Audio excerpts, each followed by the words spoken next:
Hola, bendiciones para todos. Quiero compartir un tema que he titulado La necesidad de ser fuertes y tener paz en medio de las aflicciones, en medio de las tribulaciones. Para ello quiero que leamos en el libro de Romanos, en el capítulo 8, el verso 18. Pablo aquí asegura, da por cierto, dice así: pues tengo por cierto que las aflicciones del tiempo presente no son comparables con la gloria venidera que en nosotros ha de manifestarse. Pablo tenía una gran lucha interior. Pablo no tenía paz interior, lo podemos ver en el capítulo 7, en el capítulo anterior a este que estamos tratando. Nos damos cuenta de esa gran lucha que él tiene y reflejo de esa gran lucha es el verso 24 del capítulo 7 que he comentado, que era tal su lucha que Pablo dijo: miserable de mí, ¿quién me librará de este cuerpo de muerte? Esa era su situación en esa lucha interior que le producía no tener la paz necesaria, y él reconocía que la culpa estaba en su carne, en su cuerpo. Por eso dice: miserable de mí, ¿quién me librará de este cuerpo de muerte?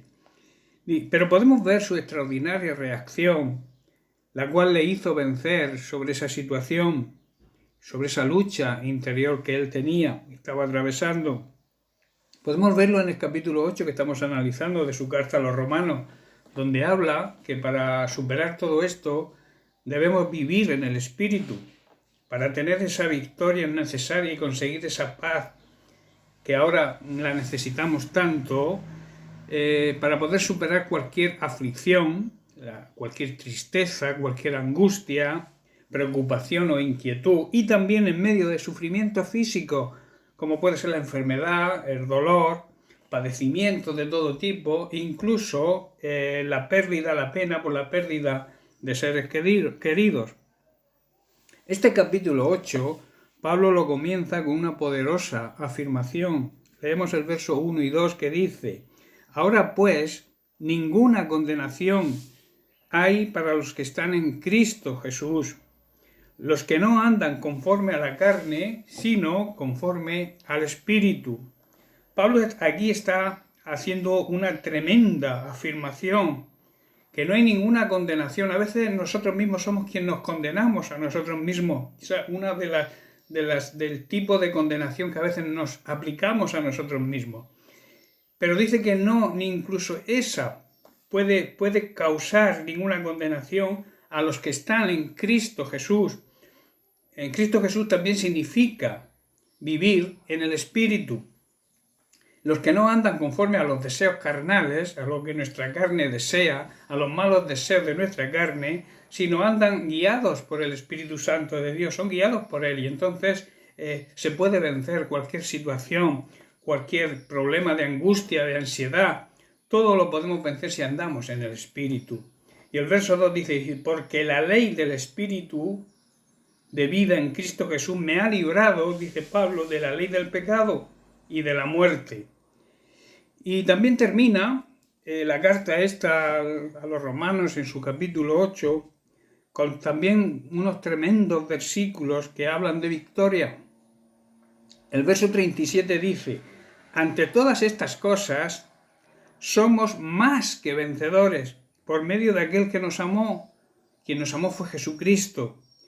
Y el verso 38: por lo cual estoy seguro, tengo la seguridad, dice Pablo, de que ni la muerte, ni la vida, ni ángeles, ni principados, o sea, demonios, ni potestades, ni lo presente, ni lo porvenir, ni lo alto, ni lo profundo, ni ninguna otra cosa creada, o sea, nada que exista, nos podrá separar del amor de Dios que es en Cristo Jesús, Señor nuestro.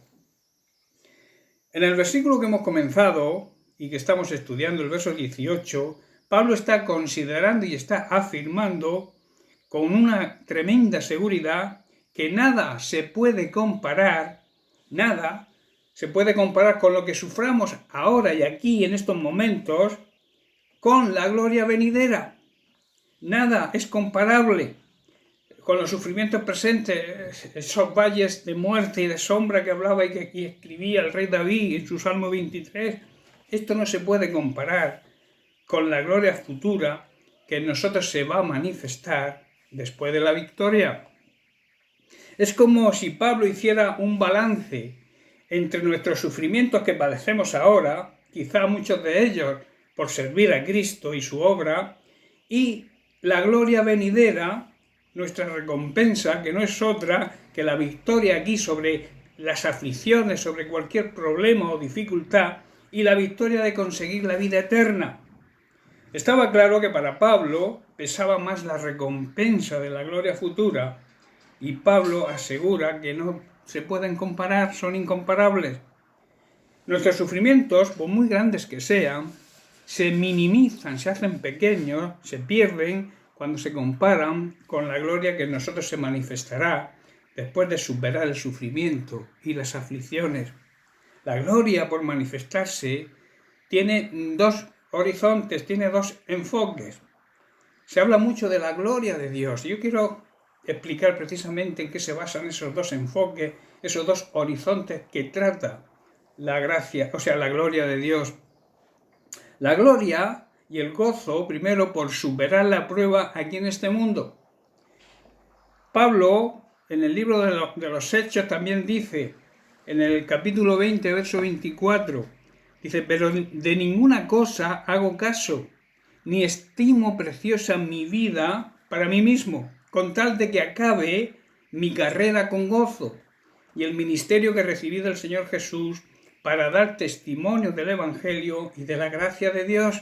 Aquí está hablando Pablo de su caminar en su vida aquí en este mundo y está hablando de que tenía una meta por conseguir y que esa gloria se iba a manifestar cuando se consiguiera esa meta. ¿Cuál era su meta? Dar testimonio del Evangelio a todo aquel que le rodeaba, testificar de Cristo, predicar la palabra de Dios.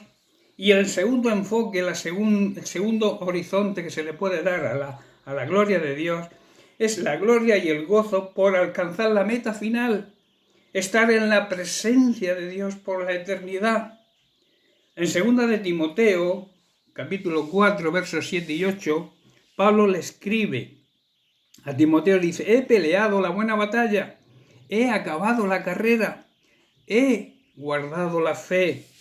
Por lo demás me está guardada la corona de justicia, la cual me dará el Señor justo juez en aquel día, y no solo a mí, sino también a todos los que aman su venida. Aquí Pablo está diciendo que su carrera aquí en esta tierra la tenía ya acabada, que se había mantenido fiel, había guardado la fe hasta el final.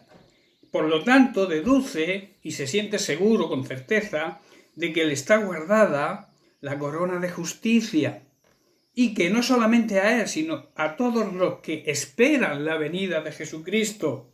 Esa gloria de la victoria en ambos enfoques aquí y la victoria final de la vida eterna será revelada en nuestra vida y se va a reflejar muy seguramente en nuestro rostro y lo podremos ver los unos en los otros. Esa gloria podemos verla. Y lo más importante, los que nos rodean también la podrán ver y serán impactados.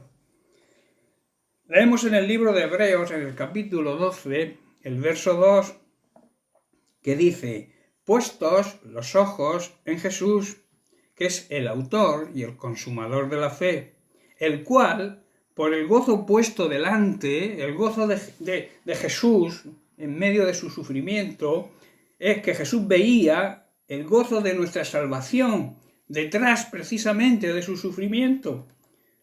Sufrió la cruz, dice, menospreciando el oprobio, la afrenta pública, y se sentó a la diestra del trono de Dios.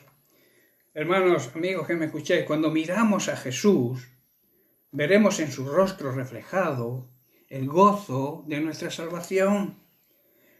Debemos tener en cuenta que las pruebas y los sufrimientos, las aflicciones que podamos atravesar, aquí son pasajeras.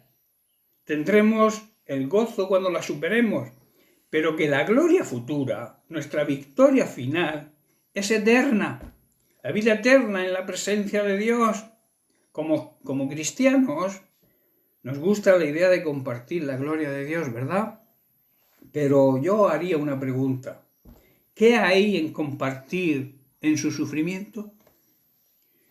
Pablo, después de exponer su currículum, añade en Filipenses capítulo 3 a partir del verso 7, dice, pero cuantas cosas, o sea, sus logros, eran para mí ganancia, las he estimado como pérdida por amor de Cristo. Es mejor conocer a Cristo que cualquier logro humano que podamos obtener. Por amor del cual, dice Pablo, lo he perdido todo y lo tengo por basura para ganar a Cristo. Tremendo, ¿verdad? Y el verso 9, y ser hallado en él, no teniendo mi propia justicia, que es por la ley, sino la que es por la fe de Cristo, la justicia que es de Dios por la fe. Y el verso 10, a fin de conocerlo, con el propósito de conocerlo y el poder de su resurrección y la participación de sus padecimientos, llegando a ser semejante a él en su muerte. Aquí se plantean algunas preguntas. ¿Participar en los sufrimientos de Cristo? ¿Qué significa esto? En 2 de Timoteo, capítulo 2, leemos el verso 11 y 12 que dice, palabra fiel es esta, si somos muertos con Él, también viviremos con Él. Si sufrimos, también reinaremos con Él. Si le negamos, Él también nos negará. Y aquí surge otra pregunta. ¿Faltó algo en los sufrimientos de Cristo? Analicemos Colosenses 1:24. Dice Pablo, ahora me gozo en lo que padezco por vosotros y cumplo en mi carne lo que falta de las aflicciones de Cristo por su cuerpo, que es su iglesia. A simple vista, si analizas ese versículo, parecería ser que el sacrificio de Cristo no fue suficiente y que tenía que ser completado con los sufrimientos de Pablo. Vuelvo a preguntar, ¿en qué sentido los padecimientos de Pablo completaban lo que le faltaba a las aflicciones de Cristo?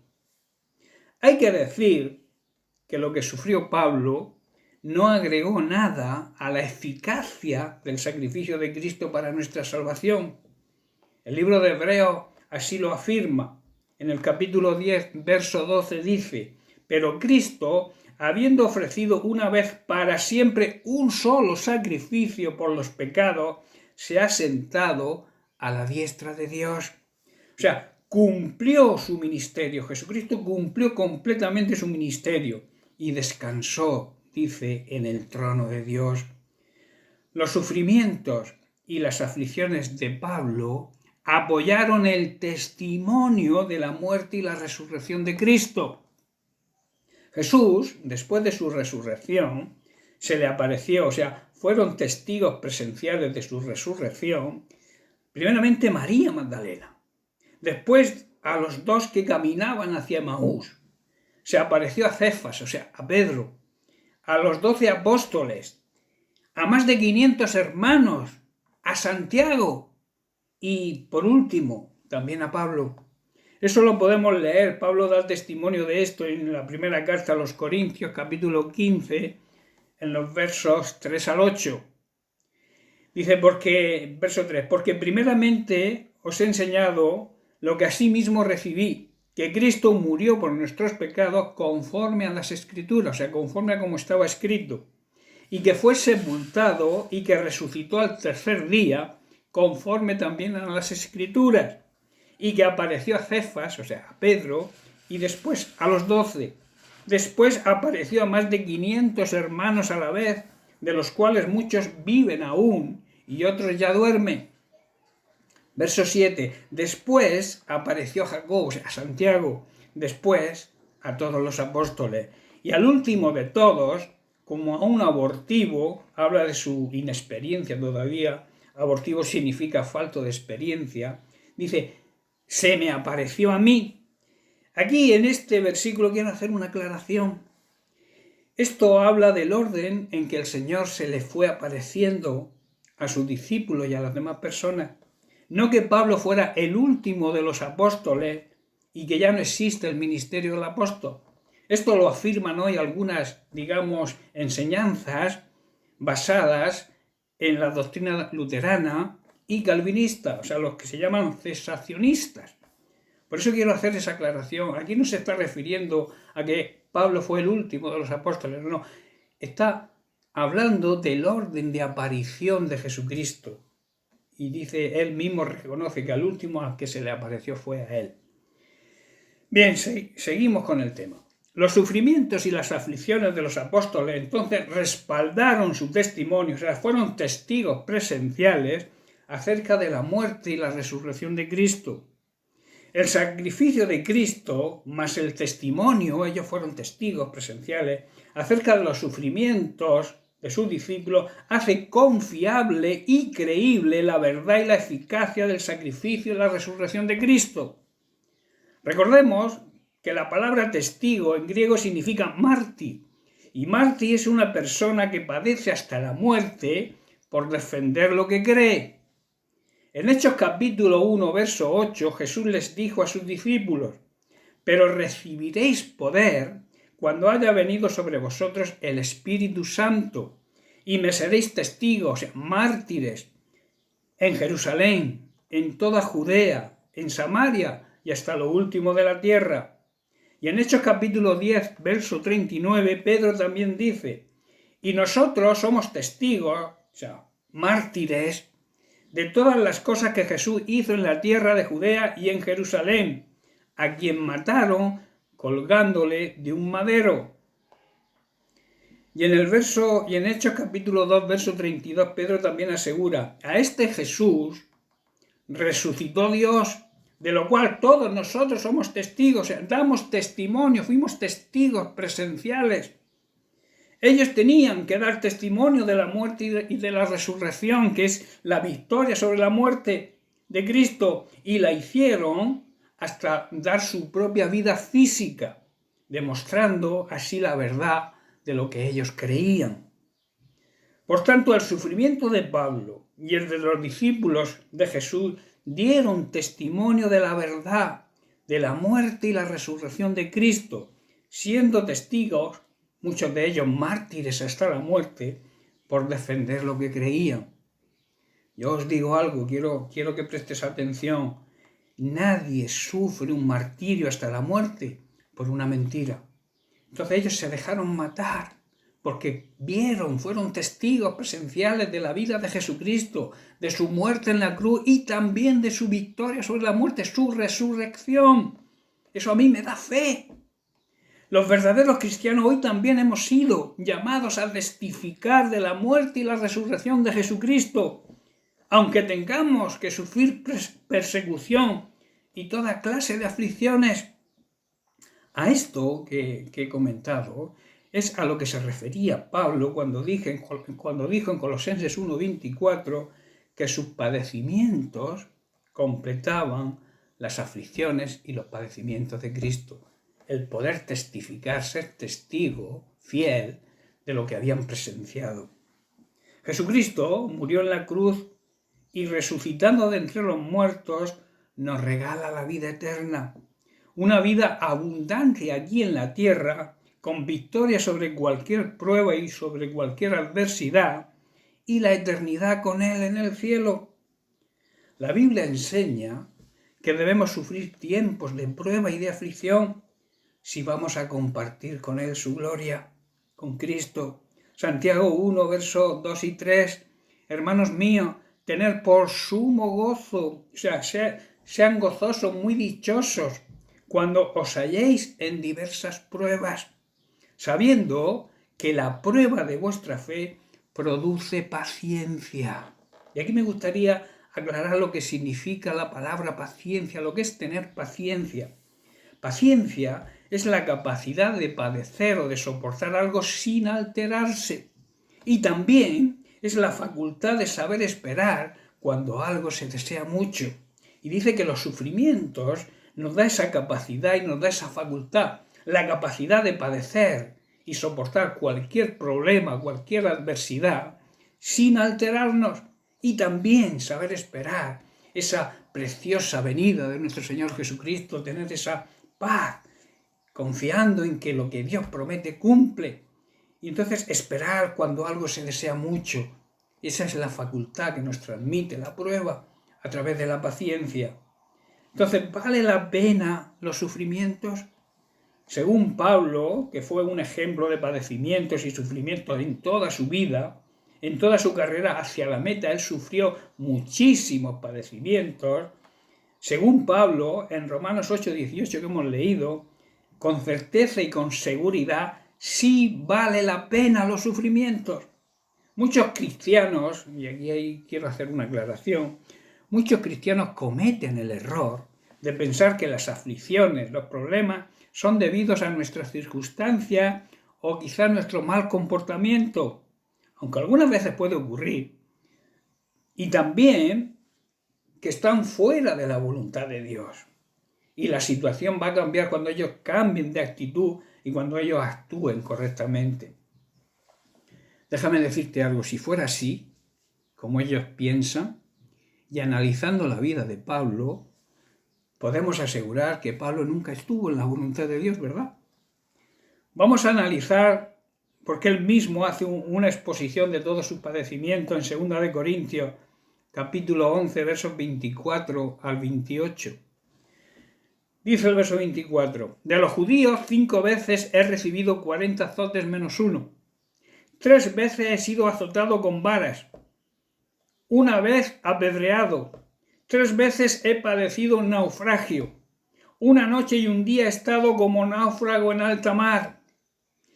He estado en camino muchas veces en peligros de ríos, peligro de ladrones, peligro de los de mi nación, peligro de los gentiles, peligros en la ciudad, peligros en el desierto, peligros en el mar, peligros entre falsos hermanos, en trabajo y en fatiga, en muchos desvelos, en hambre y sed, en muchos ayunos, en frío y en desnudez.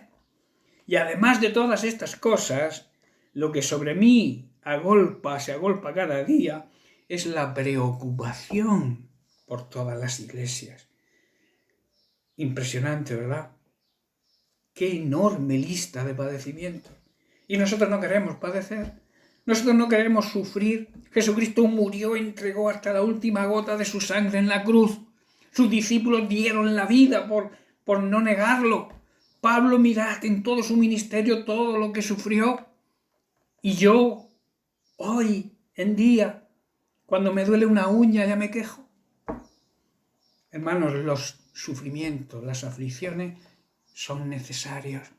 Pedro también lo decía, es necesario que andéis por pruebas, por diversos tipos de pruebas para que vuestra fe sea aprobada como el oro. Dios quiere que seamos maduros, hermanos, y quiere que seamos estables. Las aflicciones, los sufrimientos nos hacen madurar a través de la paciencia. Dios quiere también que aprendamos a actuar incluso cuando nuestras circunstancias no sean adversas. La impaciencia, que es la falta de paciencia, siempre nos llevará a tomar decisiones equivocadas. Muchas veces ocurre, queremos utilizar la fe para deshacernos de los problemas y así dejar de sufrir. Pero Dios quiere y desea que nuestra fe se eleve a un nivel más alto, que ejercitemos nuestra fe para andar confiados en medio de cualquier problema, por muy grande que sea, y que podamos en un futuro, quizás, superar otras pruebas que puedan venir todavía más serias o más grandes. Esto quizá no podamos conseguirlo en nuestra fuerza, claro, pero para eso tenemos la gracia de Dios. Yo quiero hablar un poco sobre la gracia de Dios. La gracia de Dios también tiene 2 enfoques. Primero, la gracia es un regalo inmerecido. Jesucristo es ese regalo. La salvación que solo se recibe a través de Él, aceptándolo como regalo y reconociéndolo como Señor y Salvador. Y el segundo enfoque es el poder. La gracia es el poder que nos capacita para superar cualquier aflicción y cualquier circunstancia. Esa gracia que nos permite ejercitar nuestra fe, que nos va a llevar a conseguir la victoria en todos los desafíos de nuestra vida, en nuestras luchas espirituales y también en nuestros problemas cotidianos de la vida. Muchas veces nos olvidamos del poder de Dios. Hermanos, Dios es un Dios todopoderoso. Es un Dios que todo el poder reside en Él. Y a veces nos olvidamos de los milagros, nos olvidamos de las maravillas que Dios ha ido haciendo a lo largo de nuestra vida. Nos pasa igual que al pueblo de Israel en su camino hacia la tierra prometida. Solamente Dios iba protegiéndolo de día, de noche. De día les protegía del sol con una nube, de noche les alumbraba con una columna de fuego. Su ropa no envejecía, sus calzados no se envejecían. Andaron por el desierto, les proveyó de maná, de comida, y seguían quejándose. Se iban olvidando de todo lo que Dios iba haciendo en su caminar hacia la tierra prometida. Hoy ocurre muchas veces lo mismo con nosotros. Nuestra tierra prometida hoy es vivir bajo esa gracia de Dios y recibir las bendiciones que Dios tiene y quiere que recibamos por medio de la fe en Él. En Juan capítulo 16, verso 33, Jesús afirmó: estas cosas os he hablado para que en mí, o sea, en mí significa estar bajo su autoridad, bajo su señorío, tengáis paz. En el mundo tendréis aflicción, pero confiad, tener plena confianza en mí. Depositar vuestra fe en mí, porque yo he vencido al mundo. Significa que Él nos dará, si estamos en Él, claro, esa es la condición, la paz y el poder que necesitamos para superar todas las aflicciones. Aflicciones, por cierto, que Él superó y consiguió vencer. Lamentablemente hoy hay personas que andan fuera de la autoridad de Dios, que andan fuera del señorío de Cristo, y al no estar en Él no tienen paz. Creen quizás filosofías vanas, inútiles y tradiciones de hombres no basadas en la palabra de Dios, y solo buscan personas que les den la razón. Y cuando no se les da la razón, crean contienda e incluso defienden sus teorías atacando. Esto ocurre, y yo lo tengo claro, porque ni ellas mismas creen en esas propias filosofías a las que ellos defienden. Ellos no creen, y como no creen, buscan gente que les apoye. Y al no encontrarlo, discuten, crean conflictos con las personas. Es lamentable, pero es así. En vez de confiar en Cristo, recurrir a la palabra de Dios. A veces te dicen, ¿quién ha escrito la Biblia? Pero si tienes a Dios en la boca, ¿quién te ha revelado a ti a Dios si no es la palabra de Dios, si no es la Biblia, donde está escrita la mente de Dios? A veces no nos damos cuenta, pero somos necios. Y esa necedad nos lleva a la perdición, si no reaccionamos a tiempo y nos arrepentimos, claro. Colosenses capítulo 2, versos 8 y 10 al 10, Pablo también advierte aquí: mirad que nadie os engañe. ¿Sabéis que el peor engaño es el autoengaño, engañarnos a nosotros mismos? Que nadie caiga en engaño tampoco por medio de filosofías y huecas sutilezas, según las tradiciones de los hombres, conforme a los rudimentos del mundo, y no según Cristo, no según su palabra, la palabra de Dios. Verso 9, porque en Él, en Jesucristo, habita corporalmente toda la plenitud de la deidad.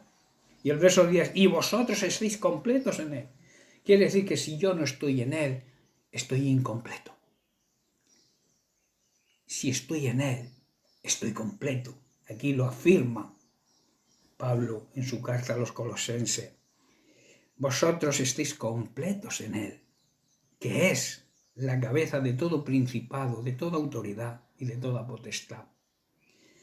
Hermanos o amigos que me veis o me escucháis, existen dos tipos de personas en este mundo: los que creen, los que están en Cristo y viven según Cristo, viven bajo su autoridad, bajo su señorío, o los que no creen, los que no están en Cristo ni obedecen a Cristo. O estamos con Él o estamos en contra de Él. No hay término medio. En Mateo capítulo 12, verso 30, Jesús ya lo dijo: el que no está conmigo, contra mí está, y el que conmigo no recoge, desparrama. ¿Sabéis lo que significa desparramar? Malgastar, desaprovechar, desperdiciar la vida en filosofías vanas, inútiles, vacías. También significa dejar pasar la oportunidad que Dios siempre brinda para que podamos cambiar de bando. Pero llegará el día en que no habrá más oportunidades. Por eso es importante: el que no está conmigo, dice Jesús, a mí se opone. El que no trabaja conmigo, en realidad trabaja en mi contra. No hay término medio, vuelvo a repetir. Jesús ya lo advirtió también en Mateo 24, verso 37 en adelante. Dice: mas como en los días de Noé, así será la venida del Hijo del Hombre, su segunda venida, que estamos esperando y creemos que está cerca por todo lo que está sucediendo, por las señales que estamos viendo.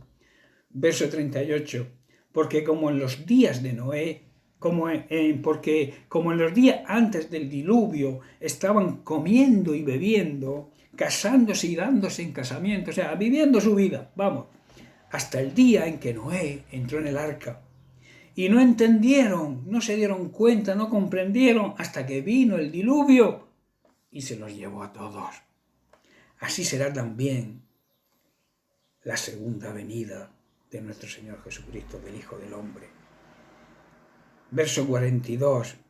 Aquí Jesús da tres órdenes porque está en imperativo. La primera orden está en el verso 42 que dice: velad, o sea, estad vigilantes, pues no sabéis a qué hora ha de venir vuestro Señor. Verso 43, la segunda orden: sabed, vivir, dejar la ignorancia, dejar el engaño. Sabed esto, que si el padre de familia supiese a qué hora el ladrón habría de venir, velaría y no dejaría minar su casa. Y el verso 44, la tercera orden: estad preparados. Yo siempre digo, con las maletas hechas, porque el Hijo del Hombre vendrá a la hora que no penséis. Hermanos, puede que por la estación pasen muchos trenes, pero un día va a pasar el último tren. Y si yo no cojo ese tren, me voy a quedar aquí.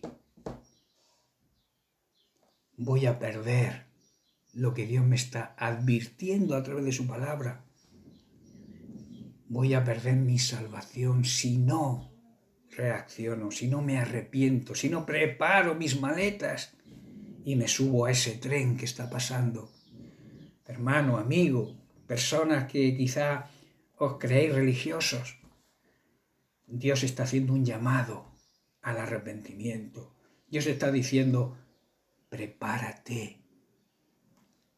Dios no es un Dios traidor. Él avisa, y avisa con tiempo, avisa a través de su palabra, a través de nosotros, sus siervos. Nos está haciendo, como empujando a hacer el llamado al arrepentimiento, que la humanidad reciba la salvación, que nadie la va a recibir obligadamente. Hay que dar un paso de fe, ese paso que todo ser humano tiene que dar para conseguir esa vida eterna, esa victoria, esa meta de estar en la eternidad con Dios. No importa lo que creas, no importa lo que pienses, el Señor vendrá y vendrá pronto. Las señales así lo atestiguan. El no creer, el no conocer la ley, no te exime de su cumplimiento. Jesucristo volverá, lo creas o no lo creas. El que marcó los tiempos fue Jesucristo. Dividió los tiempos en su primera venida en antes de Cristo y después de Cristo. Ese Jesucristo que marcó los tiempos hace más de 2000 años, va a volver a marcar los tiempos en su segunda venida. En Apocalipsis capítulo 22, verso 12, en la revelación de Dios a Juan, al apóstol Juan, dice: he aquí, yo vengo pronto, y mi galardón, mi recompensa va conmigo, para recompensar a cada uno según lo que haga, según su obra. Hoy estamos atravesando una enorme aflicción. Por eso yo te animo a confiar en la palabra de Dios. Yo te animo a confiar en el poder de Dios y a recibir esa paz. Su victoria es nuestra victoria. Esa paz que es tan necesaria en este tiempo que nos ha tocado vivir. Espero y deseo que este mensaje te haya traído confianza en nuestro Dios y que empieces a creer, pero a creer de verdad en su poder, y así recibas la paz tan necesaria ahora. Para nosotros es necesaria esa paz también, pero que también podamos transmitir a los demás esa paz que también necesitan ellos. Es lo que Dios, nuestro Padre Celestial, quiere y desea para nosotros y para toda su creación. Recuerda que Dios ama toda su creación. Por eso debemos darle gracias a Dios, porque Él camina a nuestro lado, y por tener, los hijos de Dios tenemos el privilegio de ser participantes de sus padecimientos y hacerlo con gozo, demostrando la fe en qué y en quién creemos. Darle también las gracias por ese poder y esa paz que nos transmite en medio de la aflicción. Jesús, el mismo que calmó la tempestad cuando viajaba con sus discípulos en una barca, puede calmar hoy cualquier tempestad o tormenta que llegue a nuestra vida. Solo tenemos que clamar a Él. Clamar significa pedirle auxilio, pedirle ayuda. Por tanto, debemos dejar que Jesús viaje con nosotros en nuestra barca. A veces somos tan necios, y perdonad la palabra, que queremos bajar a Jesucristo de nuestra vida, quitar a Jesucristo de los colegios, quitar a Jesucristo de la sociedad, quitar a Jesucristo de todo. No se quiere oír hablar de Dios, ni nada de lo relacionado con Dios. Y eso es un error tremendo que está sufriendo hoy la humanidad. La humanidad debe volverse a Dios, debe clamar a Dios. Y estamos en unos momentos de clamor, estamos en unos momentos que necesitamos el clamor. La Biblia dice: clámame, dice Dios, y yo te responderé. Y además te enseñaré cosas nuevas, profundas, eternas, que ni tú te imaginas. Qué poderosa confesión. Si supiéramos apreciar lo que Dios nos ama, si supiéramos apreciar la gran misericordia de Dios, que dice que se renueva cada día sus misericordias son nuevas. Dios es amor, Dios te ama, nos ama a nosotros como sus hijos, ama a toda su creación, necesita que la creación se vuelva a Él. Advierte, clama, para que Dios se muestre a tu vida. Si andas en dudas, si andas en depresiones, si andas en cualquier tipo de problema, busca al Señor. Él no está lejos, pero tampoco te va a obligar a entrar al cielo. Dios te da un libre albedrío para que tú elijas lo que desees, si deseas estar con el Señor o deseas estar en su contra. ¿En qué bando estás? ¿En los que creen y confían y tienen esa paz interior que es tan necesaria? ¿O los que están en contra? Porque, vuelvo a repetir, no hay un término medio. O estás con Él o estás en contra de Él. Y estando de su parte, dice la Biblia, que si Dios está de nuestra parte, ¿quién podrá hacernos frente? Nada ni nadie podrá hacernos frente. Pero para que Dios esté de nuestra parte, nosotros tenemos que estar de parte de Dios. Tenemos que estar en su bando. tenemos que estar de acuerdo a su palabra, vivir de acuerdo a su palabra, honrarle con nuestra vida, hacer todo lo que hagamos, hacerlo para la gloria y honra de su nombre, que Dios sea glorificado en todo lo que hagamos, que el Señor reciba la gloria en cada palabra que yo diga, en cada cosa que yo haga. Eso es lo que le agrada a Dios. Y Dios te recompensa regalándote la vida eterna, que empiezas a vivirla aquí, recibiendo sus bendiciones, recibiendo su amor, recibiendo su misericordia y sobre todo, si te arrepientes, recibiendo su perdón. Bien, quiero dejarlo ya. Que confíes en el Señor. Si tienes dudas, vuélvete al Señor. El Señor no da la espalda a nadie. Él es un Dios de amor, un Dios de misericordia. De Él viene todo lo bueno. Toda buena dádiva procede de Dios. Pero recuerda que la paga del pecado, la recompensa del pecado, es la muerte. Pero quizá no estoy hablando de la muerte física, que es una muerte que todos tarde o temprano vamos a sufrir.